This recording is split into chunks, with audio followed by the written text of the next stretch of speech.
है या हम आपको पढ़ाने जा रहा है कंपोजिशन ऑफ न्यूक्लिक एसिड जो है। तो चूंकि डिस्कवरी जो न्यूक्लिक एसिड की है ये हम आपको पहले ही पढ़ा चुका है, चाहे वो फिर वो डीएनए की बात है या आरएनए की बात है। अब कंपोजिशन ही है एक्चुअली जिसके बेस पे हम इस न्यूक्लिक एसिड को दो डिफरेंट टाइप्स में डिवाइड करते हैं। एक को हम डीएनए कहते हैं, मतलब हो गया डीऑक्सी राइबो न्यूक्लिक एसिड, और दूसरा जो है वो आरएनए है, राइबो न्यूक्लिक एसिड जिसको हम कहते हैं। अब इनमें क्या कॉन्स्टिट्यूएंट डिफरेंस है जिसके आधार पे इनको नाम रखा गया है, ये आपको लेक्चर पे जो ही आगे जाएगा तो पता चल जाएगा। अब जहां तक इसकी कॉन्स्टिट्यूएंट्स या कंपोजिशन की बात है, न्यूक्लिक एसिड चाहे वो डीएनए है या आरएनए है, इनमें 3 डिफरेंट कंपोनेंट्स होते हैं। नंबर फर्स्ट इसमें जो आपको कंपोनेंट्स मिलेंगे वो मिलेंगे नाइट्रोजन और कार्बन, यानी नाइट्रोजन रिच होते हैं कुछ बेस जिनको हम बोलते हैं प्यूरीन्स एंड पायरिमिडीन्स। ठीक है, नाइट्रोजनस बेस हम इनको कहेंगे नंबर फर्स्ट, जिसमें आपको प्यूरीन्स एंड पायरिमिडीन्स मिलेंगे। नंबर सेकंड जो है इसमें 5 कार्बन वाली शुगर्स मिलेंगे, पेंटोस शुगर है। ठीक है, और एक फास्फेट ग्रुप जो है इस न्यूक्लिक एसिड के साथ होता है, चाहे वो डीएनए है या आरएनए है, ये तीनों कॉन्स्टिट्यूएंट्स दोनों में होंगे। Nitrogenous base number 1, number second एक पेंटोस शुगर, और उसके अलावा एक फॉस्फेट ग्रुप। अब जो ये नाइट्रोजनस बेस है, मैंने पहले ही बताया, इसको हम प्यूरीन्स एंड पायरिमिडीन्स जो है डिफरेंट, दो डिफरेंट टाइप्स हैं इनमें। प्यूरीन्स एंड पायरिमिडीन्स दो डिफरेंट टाइप्स के होते हैं। अब जो ये प्यूरीन्स है और ये पायरिमिडीन्स है, इनमें डिफरेंट स्ट्रक्चरली है। अगर आप देखेंगे यहाँ पे, आप देख लीजिए ये दो आपको जो स्ट्रक्चर यहाँ मिल रहा है, ये दोनों स्ट्रक्चर जो है ये हैं किसके, ये प्यूरीन्स के हैं।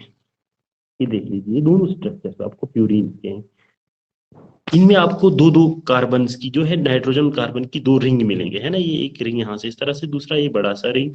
और जो जो ये और ये आपको जो दिख रहा है, ये पायरिमिडीन्स है। पायरिमिडीन्स जो है इनमें सिंगल कार्बन और नाइट्रोजन की रिंग होती है। ठीक है, अब ये जो, अब हम पहले इन प्यूरीन्स के बारे में आपको बताते चलें। प्यूरीन्स जो है हमारे अमाइनो एसिड्स में दो डिफरेंट टाइप्स के हैं। कितने टाइप्स के, दो डिफरेंट टाइप्स। जैसे कि एक को हम कहते हैं एडेनिन, दूसरे को हम कहते हैं गोनिन। Adenine and गोनिन। एडेनिन जो है इसको अगर आप आईयूपीएसी नेम के हिसाब से देखेंगे तो हम इसको 6 अमाइनो प्यूरिन भी कह सकता है। 6 अमाइनो प्यूरिन, क्योंकि यहां से इसकी नंबरिंग स्टार्ट हो जाता है। स्टैंडर्ड नंबरिंग 1 2 3 4 5 और छठे जो है कार्बन नंबर पे इसकी एक अमाइनो ग्रुप है। तो ये 6 अमाइनो प्यूरिन है जिसको हम एडेनिन कहता है। ये डीएनए में भी है और आरएनए में भी होता है। नंबर सेकंड जो है हमारा प्यूरिन जो है ये है गोनिन। गोनिन, ठीक है। अब गोनिन जो है इसको अगर आईपीएसी नेम के हिसाब से देखेंगे तो, क्योंकि कार्बन नंबर 1 ये हो गया, तो 2 अमाइनो, 2 के बाद 3 4 5 6 पे ऑक्सी ग्रुप है, तो 2 अमाइनो 6 ऑक्सी प्यूरिन जो है इसको हम कहेंगे। तो ये जो गोनिन है ये दूसरा हमारा प्यूरिन है। ये भी जो है डीएनए में भी होता है और आरएनए में भी होता है। अब उसके बाद हमारा हो गया पायरिमिडीन्स। पायरिमिडीन्स जो है ये 3 डिफरेंट टाइप्स है, जिसमें आपको साइटोसिन, यूरेसिल एंड थाइमीन मिलेंगे। ठीक है, साइटोसिन, यूरेसिल एंड थाइमीन। तो साइटोसिन जो है, यहाँ देख लीजिए जो वाला जो पहले बना है, इसमें भी एक कार्बन की रिंग, कार्बन नाइट्रोजन की रिंग है ना, तो इनको हम पायरिमिडीन कहेंगे। प्यूरिन और पायरिमिडीन में रिंग से ही डिफरेंस है इनमें। तो साइटोसिन जो है इसका भी एक आईयूपीएसी नेम, आप अगर आप इसको देखेंगे तो साइटोसिन का क्या आ रहा है, आप देख लीजिए इसको। यहाँ से इसकी मार्किंग स्टार्ट हो जाते हैं। नंबर फर्स्ट 1 2 3 4 5 और 6। ठीक है, तो ये साइटोसिन है, ये क्या है, 4 अमाइनो, यानी इसमें यहाँ से इसकी नंबरिंग स्टार्ट होती है 1 2 3 और 4। 4 अमाइनो 5 6 पे, तो 4 अमाइनो 6 ऑक्सी पायरिमिडीन है। ठीक है, दूसरा नाम इसका आईयूपीएसी के हिसाब से देखेंगे साइटोसिन आप इसको कहेंगे शॉर्टकट में, और सी से हम इसको डिनोट करेंगे। और फिर यूरासिल जो है, ये हो गया आपका यूरासिल। इसमें अगर आप देखेंगे तो यहीं से फिर नंबर अगर आप स्टार्ट करेंगे 1 2 3 4। ठीक है, तो यहाँ आते हैं 2 4, यानी एक तो 2 पे भी है और 4 पे भी है, तो 2 4 डाइऑक्सी पायरिमिडीन जो है इसको हम यूरासिल कहेंगे। और तीसरा जो हमारा पायरिमिडीन है इसको हम थाइमीन कहते हैं। ठीक है, थाइमीन। तो थाइमीन जो है ये देख लीजिए, इसमें यहाँ से वही नंबरिंग अगर आप स्टार्ट कर देंगे 1 2 3 4 5 और 6। तो पांचवें नंबर पे यहाँ इसका आ रहा है क्या, मिथाइल ग्रुप, CH3 ग्रुप इसमें लगाया है। 5 मिथाइल, क्योंकि 2 और 4 पे क्या है, ऑक्सी ग्रुप है, तो 5 मिथाइल 2,4 डाइऑक्सी पायरिमिडीन है। बहरहाल यहाँ से ज्यादा हम क्लासिकली केमिस्ट्री की तरफ चला गया, ये चीज आप लोग एडिशनल याद रखेंगे, क्योंकि कभी ऑब्जेक्टिव्स में इनके कॉमन नेम के अलावा ये IUPAC नेम भी पूछा जाता है, इसलिए मैंने यहाँ पे आपको ये एडिशनल बताया है। तो ये तीन जो है, साइटोसिन, यूरासिल एंड थाइमिन, ये तीनों जो है पायरिमिडीन रिंग से। अब साइटोसिन जो है ये हमारा DNA में भी है और RNA में भी है, ठीक है। साइटोसिन कॉमन है, ये दोनों तो कॉमन है ही है, इसके साथ जब पायरिमिडीन की कहेंगे तो साइटोसिन कॉमन है। उसके बाद यूरासिल और थाइमिन, इसमें से RNA में जो है वो यूरासिल होता है और DNA में जो है वो थाइमीन होगा, ठीक है। यानी कि DNA में जो है थाइमीन और साइटोसिन होता है और RNA में यूरासिल एंड साइटोसिन होगा, ठीक है। तो ये पहला कंपोजिशन डिफरेंस आपको समझ में आ गया किसके, RNA और DNA के बेस में, ठीक है। पहला डिफरेंस यहां से आ जाएगा। अब ही मैंने यहाँ पे लिखा है, आप देख लीजिए यहाँ पे, क्योंकि जो there are two types of nucleic acids, that is DNA और RNA on the base of composition. तो इनमें नाइट्रोजनस बेस है, नाइट्रोजनस में प्यूरिन एंड पायरिमिडीन है। तो प्यूरिन जो है इसमें एडेनिन 2 अमाइनो प्यूरिन और 2 अमाइनो 6 ऑक्सीप्यूरिन, यानी गोनिन, एडेनिन और गोनिन जो है ये प्यूरिन है, और पायरिमिडीन जो है थाइमीन, साइटोसिन एंड यूरासिल है, जिसमें साइटोसिन DNA RNA दोनों में होता है, थाइमीन जो है सिर्फ DNA में होगा और यूरासिल जो है वो किस में होगा, RNA में होगा। दूसरा जो है हमारा इसमें आता है वो एक पेंटोज शुगर है, ठीक है। पेंटोज, पेंटोज मतलब हो गया 5 कार्बन वाली शुगर। ये ऑक्सीराइ मतलब एक जो है इसमें हम ऑक्सीराइबोज होता है और दूसरा डीऑक्सीराइबोज होता है, जैसे DNA और RNA में इसकी डिफरेंस है। अब इसके लिए भी मैं दोबारा यहीं चला जाता हूँ पहले वाले स्लाइड में, जैसे कि आपको यहाँ इसको जूम करके हम आपको दिखाने की कोशिश करेंगे इसमें क्या डिफरेंस आ रहा है, देख लीजिए। अब ये एक पेंटोज शुगर है, नंबर 1 2 3 4 और पांचवा कार्बन यहाँ पे है, तो 5 कार्बन की जो शुगर होती है इनको आप पेंटोज शुगर ही कहते हैं। अब ये पेंटोज शुगर जो है, इसमें अगर आप डिफरेंस देखेंगे, और ये भी देख लीजिए यहाँ पे 1 2 3 4 और 5, ये भी एक पेंटोज शुगर हो गया है। ये वाला लेकिन जो है डीऑक्सी राइबोस है और ये वाला जो है राइबोस है। आप इन दोनों में डिफरेंस कैसे पता करोगे, ये देख लीजिए। कार्बन नंबर 1 और दूसरे पे इसमें खास डिफरेंस आ रहा है। कार्बन नंबर 2 जो है, जो डीऑक्सीराइबोस है, जो ये DNA का नाम पड़ा है वो इसी शुगर से पड़ा है, क्योंकि वो कार्बन नंबर 2 है इसमें सिर्फ H ग्रुप है ना, OH नहीं है, ठीक है। तो ये O यहाँ पे गायब आपको मिलेंगे, तो इसी वजह से डीऑक्सी, यानी ऑक्सीजन जो है नहीं है, एब्सेंट है, डीऑक्सी। तो ये वाला जो है ये DNA में होता है। जब आप RNA में देखोगे तो ये RNA में जो ये राइबो शुगर है, ये वाला जो है इसमें कार्बन नंबर 1 और कार्बन नंबर 2 पे जो है OH ग्रुप होता है, ठीक है।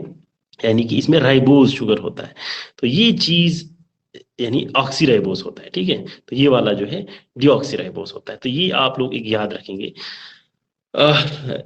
ये जो DNA है, अब जिसको डीऑक्सीराइबोस कहेंगे, ये DNA में होगा और ये वाला जो है ये RNA में होगा। डिफरेंस क्या है, दोनों पेंटोज शुगर है, डिफरेंस सिर्फ इतना ही है कि कार्बन नंबर 2 पे OH ग्रुप की बजाय सिर्फ H ही होता है इनके साथ, DNA OH O भी होता है, ऑक्सीजन भी मौजूद होता है इनके साथ RNA। तो दिस इज द डिफरेंस। तो ये पेंटोज एक शुगर हो गया।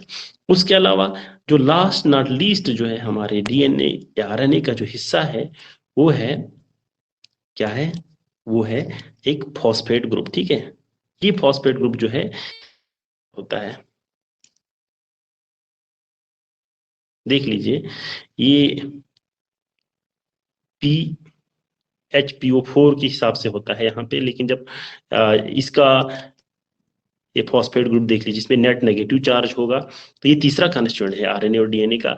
जब भी एक चीज आपको यहाँ मैं बताता चलूं, जो ये हमारा डीएन न्यूक्लिक एसिड्स है, इसमें pentose sugar plus nitrogenous base जो है, इन दोनों को मिला के हम कहते हैं न्यूक्लियोसाइड। क्या कहते हैं, न्यूक्लियोसाइड। यानी pentose sugar plus nitrogenous base जो है ये हो गया क्या, न्यूक्लियोसाइड। लेकिन जब इसमें आप जो पेंटोज शुगर है प्लस नाइट्रोजनस बेस प्लस जो फॉस्फेट ग्रुप आप ऐड करते हैं, तो एक न्यूक्लियोटाइड बनता है, ठीक है।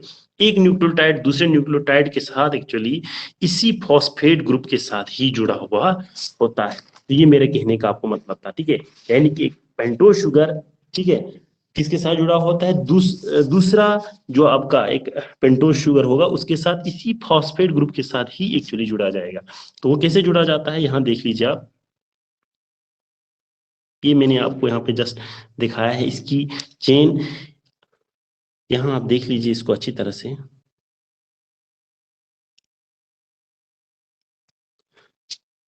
इसको आप ध्यान से देखो।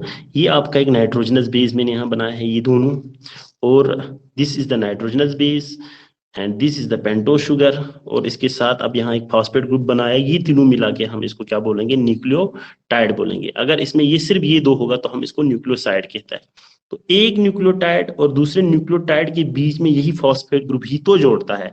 कैसे जोड़ेगा, वो यहाँ लिखा गया है कि कैसे जोड़ता है। ये डिहाइड्रेशन हो जाता है इस केस में, यानी dehydration synthesis reaction connect the phosphate group from one nucleotide of the sugar to another nucleotide, ठीक है। यहाँ देख लीजिए आप, जूम आउट करता हूँ, यहाँ देखो, अब ये हो गया। तो देख लीजिए यहाँ, ये एक न्यूक्लियोटाइड है और यहाँ पे भी न्यूक्लियोटाइड, बीच में फॉस्फेट है। यहाँ पी एच एक और चार, यानी HPO4 आप इसको बोलेंगे, एक इनऑर्गेनिक फॉस्फेट है। इसमें अगर आप देखेंगे तो ये क्या हो रहा है, कंडेंसेशन रिएक्शन हो रहा है, और इस दौरान जो है वाटर निकल रहा है, और ये फॉस्फेट जो है इस OH की इस वाले के साथ जो है O के साथ मिल रहा है, और यहाँ से H2O जो है वो रिलीज हो रहा है यूं। यानी कि एक एक न्यूक्लियोटाइड का कार्बन नंबर एक दो तीसरा, एक न्यूक्लियोटाइड का कार्बन नंबर तीसरा, और यहाँ से एक का पांचवा जो है इस तरह से इस फॉस्फेट ग्रुप के साथ जुड़ रहा है। इस तरह से ये क्या होता है, इस तरह से इसकी एक चेन बन जाएगा, ठीक है। तो ये हो गया हमारे 3 डिफरेंट कॉन्स्टिट्यूएंट्स किसके, चाहे वो डीएनए है या आरएनए है। तो डिफरेंस डीएनए और आरएनए में, एक तो यहाँ पे पायरेमिडीन की डिफरेंस आ रहा है, दूसरा यहाँ पे शुगर में जो है कार्बन नंबर 2 पे डिफरेंस आ रहा है। चलो ये हम आपको आगे आगे जो ही जाएंगे फिर से पढ़ाएंगे। अब डिफरेंस आप यहाँ देख लीजिए, फिर से मैंने यहाँ पे इसको डीएनए में देख लीजिए आप अच्छी तरह से। डीएनए में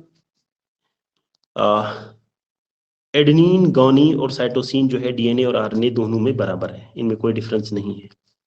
एडेनिन, गुआनिन और साइटोसिन डीएनए की जहां तक बात करेंगे, इसमें एडिशनल सिर्फ अगर होगा तो पायरेमिडीन में थाइमीन वाला जो है इसमें एडिशनल होता है, ठीक है। उसके अलावा इसका जो पेंटोज शुगर होगा, इनके सब डीएनए जो है यहाँ पे कार्बन नंबर एक और दूसरे पे जो है वो ऑक्सीजन नहीं होता है, ठीक है। ये डिफरेंस पहला इसमें आ गया। और उसके अलावा अगर आप डीएनए का देखेंगे तो ये डबल हेलिक्स होता है। उसके अलावा अगर आप वो डिफरेंस करेंगे तो इसमें जो है हम ये कहेंगे कि हमारा जो है इसकी और भी ये रेजिस्टेंट दिखाता है हमारे अल्किली अटैक्स को। उसके अलावा इसकी ABZ फॉर्म्स वगैरह होते हैं। सिमिलरली अगर आप यहाँ से अगर आरएनए की तरफ जाएंगे तो आरएनए को देख लीजिए आप यहाँ से। तो आरएनए में क्या है,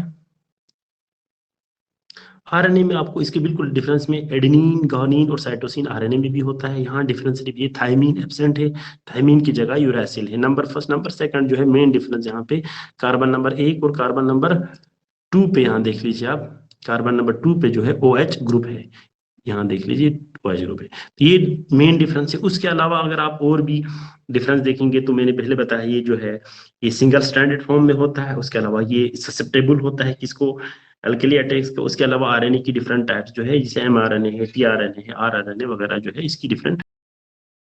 नेक्स्ट है इसमें है चारगाफ रूल। तो ये चारगाफ रूल जो है, एरविन चारगाफ एक अमेरिकन क्या था कि बायोकेमिस्ट था, उन्होंने उन्होंने 1950 में ये रूल दिया।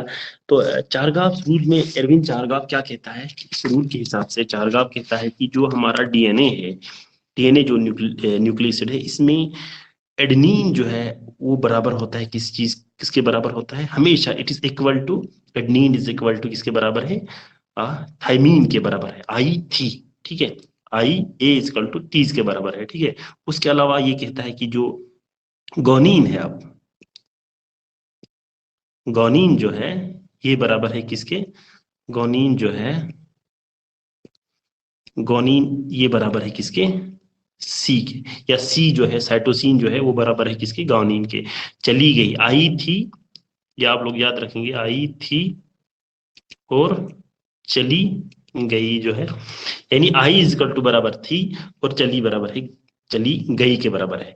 तो ये आप इस तरह से याद रख लीजिए, या दूसरे लफ्जों में अगर आप इसको मिलाएंगे तो हो रहा है आई थी जो है वो बराबर है किसके, आई प्लस थी जो है वो बराबर है किसके, चली और गई के बराबर, ठीक है। तो ये चारगांव रूल था। इस रूल को या इस बेसिस को पुट नजर रखते हुए जो है आगे जो हमारे क्रिक और वाटसन है उन्होंने डीएनए का जो है डबल स्ट्रक्चर मॉडल दिया था, जो कि आपको नेक्स्ट लेक्चर में मैं पढ़ाऊंगा। तो बस आज के लेक्चर में इतना ही, थैंक यू।